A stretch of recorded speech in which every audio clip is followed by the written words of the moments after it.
AP deputy CM Pawan Kalyan పైన అసభ్యకర పోస్టుతో రెచ్చిపోతున్నారు కొంతమంది ఆకతాయిలు. ప్రయాగ్రాజ్లో ఆయన తన కుటుంబంతో కలిసి పుణ్యస్నానం ఆచరించేందుకు వెళ్లారు. అయితే అక్కడ తీసినటువంటి ఆ వీడియోలని, ఆ ఫోటోలని ఇప్పుడు సోషల్ మీడియాలో అసభ్యకరంగా ఫోటోలతో మార్పించడమే కాకుండా కామెంట్స్ పెడుతున్నారు. పోలీసులకు జనసేన నాయకులు ఫిర్యాదు చేశారు. తిరుపతి, చిత్తూరు, నెల్లూరు, బాపట్ల, విజయవాడ, నరసరావుపేటలో పలు కేసులు నమోదయ్యాయి.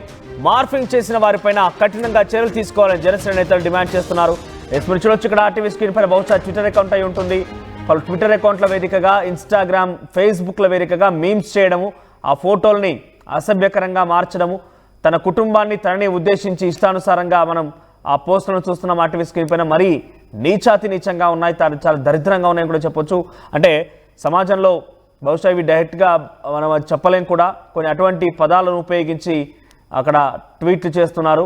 సో హర్షారెడ్డి ఇక్కడ ట్విట్టర్ పేజ్ కనబడుతుంది కదా, హర్షారెడ్డి అనే ఒక ట్విట్టర్ పేజ్ ద్వారా కూడా ఇది చాలా పాపులర్గా మారింది. అయితే పలు జిల్లాలు తిరుపతి, చిత్తూరు, నెల్లూరు, బాపట్ల, విజయవాడ, నరసరావుపేటలో ఇప్పటికే కేసులు నమోదైనట్టు తెలుస్తోంది. సోషల్ మీడియా ఖాతాల ఆధారితంగా వారిపైన కేసులు నమోదు చేసి వారందరూ కూడా జైలు పాలు చేయాలన్నట్టుగా జనసేన నేతలు డిమాండ్ చేస్తున్నారు. పవన్ కళ్యాణ్కి ట్రోలింగ్ కొత్తేమీ కాదు, గతంలో కూడా ఇదే మాదిరిగా ట్రోలింగ్ జరిగింది. కానీ ఇప్పుడు ఏకంగా డిప్యూటీ సీఎంగా ఉన్నారు.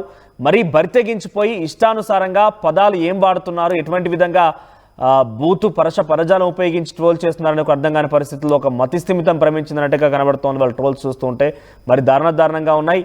మహిళల్ని, తన కుటుంబాన్ని, తన పిల్లల్ని ఉద్దేశించి కూడా ట్రోల్స్ చేస్తున్నటువంటి సినారియో కనబడుతోంది. కొంచెం ఒకసారి ఈ సంఘటన పైన జనసేన నేతలు చాలా తీవ్రంగా ఆగ్రహం వ్యక్తం చేస్తున్నారు. జనసేన నాయకులు వారిపైన కేసులు నమోదు అరెస్ట్ చేయాలని డిమాండ్ చేస్తున్నారు. ఒకసారి వారి ఆగ్రహం, వారి ఆవేదన, వారి యొక్క ఆగ్రహాన్ని చూద్దాం. సోషల్ మీడియాలో, ట్విట్టర్లో తమ ఖాతా నుంచి పవన్ కళ్యాణ్ గారి గురించి తప్పుడు వార్తలు ప్రచురించిన మార్ఫింగ్ ఫోటోలు, ఆయన ట్రోల్ చేస్తూ, ఆయన కుటుంబ సభ్యులను ట్రోల్ చేస్తూ ఫొటోస్ పోస్ట్ చేసిన వైసీపీ పేటీఎం కుక్కలకు ఒకటే చెప్తాను, ఈ సోషల్ మీడియా వారు మీకంటే బలంగా మేము చేయగలుగుతామని గుర్తుపెట్టుకోండి. మీ సైన్యానికంటే మా సైన్యంకి బలం ఎక్కువ. మేము అధికారంలో ఉన్నాం, మనల్ని ఆపేవాడు ఎవడూ లేడు. మేము ఇంత దిగజారి చేయాలనుకుంటే మాత్రం మీ నాయకుడిని రోడ్లో పెట్టేయగలుగుతాం. దానివల్ల రాష్ట్రానికి వచ్చే ఉపయోగం ఏమీ లేదు. 2 టౌన్ పోలీస్ స్టేషన్లో నిన్న మేము ఫిర్యాదు చేసాం. వీళ్ళ మీద సిఐ గారు వెంటనే చర్యలు తీసుకొని ఎస్పీ గారి ఆదేశంతో క్రైమ్ సిఐ ఉమామహేశ్వర్ గారు వీళ్ళిద్దరూ కూడా దాని మీద విచారణ చేసి ఎఫ్ఐఆర్ రిజిస్టర్ చేసి ఎంక్వైరీ స్టార్ట్ చేస్తున్నారు. 2 రోజుల్లో నిందితుల్ని పట్టుకొని శిక్ష వేస్తామని చెప్పి హామీ ఇచ్చున్నారు. కాబట్టి మేము ఎదురు చూస్తున్నాం.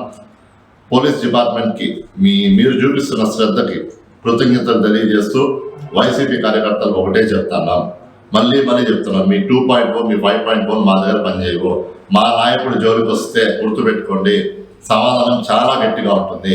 ఇంకొకసారి సోషల్ మీడియా వాడాలంటే భయపడే విధంగా ఖచ్చితంగా మీకు సమాధానం చెప్తామని తెలియజేసుకుంటూ సెలవు తీసుకుంటాను. జై. బేసిక్గా నటుడిగా పవన్ కళ్యాణ్కి అభిమానులు ఎక్కువ. ఆయన రాజకీయాలకు ఎంట్రీకి ఇచ్చిన తర్వాత రాజకీయ అభిమానులు కూడా తోడయ్యారు. దీంతో అభిమాన ఘనాన్ని పెంచుకుంటూ వెళ్తున్నాడు పవన్ కళ్యాణ్. అయితే ఈ నేపథ్యంలో ఏ స్థాయిలో అయితే అభిమానులు ఉన్నారో అదే స్థాయిలో తనపైన ట్రోల్ చేసేందుకు ప్రతిపక్షాలు కానివ్వండి, కొంత పడని వారు కూడా తయారవుతున్నారు. ఈ నేపథ్యంలో ట్రోల్స్ అనేది చాలా కామన్గా మనం చూస్తూనే ఉన్నాం. కానీ ఈ స్థాయిలో ట్రోల్స్ ఆయన డిప్యూటీ సీఎంగా అయిన తర్వాత ఫస్ట్ టైం ఒకసారిగా సంచలనంగా ఆయన ట్రోల్కి గురవడం చూస్తున్నాం మనం. సంచలనంగా అంటే ఎంతలా అంటే మనం ఆ పదాలని, ఆ పరజాలాన్ని మనం కూడా బహుశా బాహ్య ప్రపంచంలో ఉపయోగించిన పదాలను ఉపయోగించి కూడా ఆయన పైన ట్రోల్స్ చేస్తున్న సిచ్యువేషన్ కనబడుతోంది. ఇప్పటికే పలు పోలీస్ స్టేషన్లో కేసులు నమోదయ్యాయి. మరిన్ని డీటెయిల్ అప్డేట్స్ తిరుపతి నుంచి మా ప్రతినిధి సురేష్ అందిస్తారు. Suresh, over to you.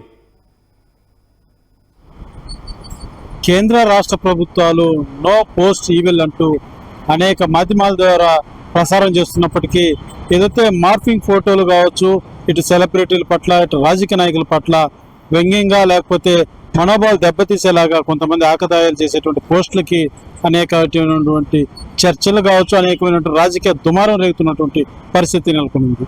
ఏదైతే మనం చూస్తున్నాం, గత వారం రోజుల క్రితం ప్రయాగ్రాజ్ ఏదైతే కుంభమేళాకి వెళ్ళి పుణ్యస్నానం ఆచరించినటువంటి పవన్ కళ్యాణ్ ఫోటోల్ని వైరల్ చేస్తూ కొంతమంది సోషల్ మీడియాలో దాన్ని ప్రదర్శిస్తున్నటువంటి పరిస్థితి.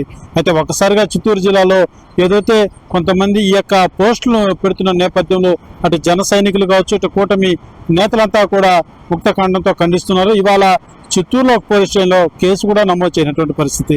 ఏదైతే పవన్ కళ్యాణ్ పట్ల ఏదైతే స్నానం ఆచరించినప్పుడు ఆయన డ్రెస్ ఏదైతే షర్ట్ తీసేసి స్నానం ఆచరించినటువంటి ఫోటోను దాన్ని వ్యంగ్యంగా అసభ్యకరంగా అనేక పోస్టులు చేస్తూ వైరల్ చేస్తున్నటువంటి వారి పట్ల జనసేన నేతలంతా కూడా చిత్తూరులోని 2 టౌన్ పోలీస్ స్టేషన్లో కేసు నమోదు చేశారు. అదే తరుణంలోనే తిరుపతిలో సైతం ఒక కేసు నమోదు చేసినట్టుగా కూడా జన సైనికులు మనకు తెలియజేసినటువంటి పరిస్థితి. అయితే ఏదైతే రాజకీయ నేతల పట్ల ఇలాంటి ఏదైతే మార్ఫింగ్ ఫోటోలు పెట్టి మనోభావాలు దెబ్బతినేలాగా వాళ్ళ యొక్క వ్యక్తిగత జీవితాన్ని కించపరిచేలాగా ఇలాంటి పోస్ట్ చేయడం ఇది సమంజసం కాదు అంటూ కూడా జన సైనికులంతా కూడా కన్నెర చేస్తున్నటువంటి పరిస్థితి. దీని పట్ల ఖచ్చితంగా ఏదైతే రాష్ట్ర ప్రభుత్వం కావచ్చు, ఇటు జిల్లా పోలీస్ యంత్రాంగం కావచ్చు కఠినమైనటువంటి కేసు నమోదు చేసి వారి పట్ల చర్యలు చేపట్టాలి. లేదంటే ఇలాంటి వారు అనేకమైనటువంటి కలాపాలకు కూడా పాల్గొంటారు కాబట్టి కఠినంగా వాళ్ళని శిక్షించాలంటూ కూడా ఇటు జన సైనికులు కావచ్చు, కూటమి నేతలంతా కూడా తెలియజేస్తున్నటువంటి పరిస్థితి. అయితే ఏదైతే పవన్ కళ్యాణ్ పట్ల గత 2 రోజులుగా కూడా ఆ యొక్క ఫోటోల్ని విపరీతమైనటువంటి వైరల్ చేస్తున్నటువంటి పరిస్థితి. చిత్తూరు జిల్లా వ్యాప్తంగా చూసుకుంటే ఏదైతే కొంతమంది వైసీపీ నేతలు పేటీఎం బ్యాచ్ ఇలా చేస్తున్నారంటూ కూడా ఎన్డీఏ కూటమి నేతలంతా కూడా ఆరోపిస్తున్నారు. అయితే ఇప్పటికే కేసులు కూడా నమోదైనటువంటి పరిస్థితి. జిల్లా వ్యాప్తంగా కూడా ఒక చిత్తూరు, తిరుపతిలోనే కాకుండా మరికొన్ని ప్రాంతాల్లో కూడా కేసులు నమోదు చేస్తున్నట్టుగా కూడా జనసేన నేతలంతా కూడా ఆరోపిస్తున్నారు. అయితే ఏదైతే ఈ యొక్క పోస్టులు పెట్టినట్టు వారిని ఖచ్చితంగా శిక్షించలేదంటే మాత్రం మేము ఊరుకునేది లేదంటూ కూడా జనసేన నేతలంతా కూడా తీవ్ర స్థాయిలో మండిపడుతున్నారు. ఏదైతే ఆ యొక్క ఫోటోలు అసభ్యకరంగా ఫ్యామిలీతో వెళ్ళినటువంటి పవన్ కళ్యాణ్ ఫోటోని ఈ రకంగా అసభ్యకరంగా ఇంత దారుణంగా మార్ఫింగ్ చేయడం ఇది సమంజసం కాదు అంటూ కూడా వాళ్ళు తెలియజేస్తున్నారు. అయితే ఏదైతే ఒక రాష్ట్ర డిప్యూటీ సీఎంగా ఉన్న వ్యక్తి సనాతన ధర్మం పట్ల ఇప్పటికే ఆయన ఎంతో ఒక వ్యక్తిత్వం కలిగినటువంటి వ్యక్తి పట్ల ఒక స్నానం ఏదైతే పవిత్ర పుణ్య స్నానం ఆచరించేటువంటి కుంభమేళాలో వెళ్ళి ఆయన స్నానం ఆచరిస్తే ఆ ఫోటోని ఇలా చేస్తారా అంటూ కూడా వాళ్ళు ఆవేదన వ్యక్తం చేస్తూ ఖచ్చితంగా ఎవరైతే పోస్టులు పెట్టి వైరల్ చేస్తున్నారో వారి పట్ల కఠిన సెక్షన్లు నమోదు చేసి వాళ్ళని కఠినంగా శిక్షించాలంటూ కూడా ఉమ్మడి చిత్తూరు జిల్లా వ్యాప్తంగా కూడా జనసేన నేతలు ఇటు కూటమి నేతలంతా కూడా ఆరోపిస్తున్నటువంటి పరిస్థితి జిల్లాలో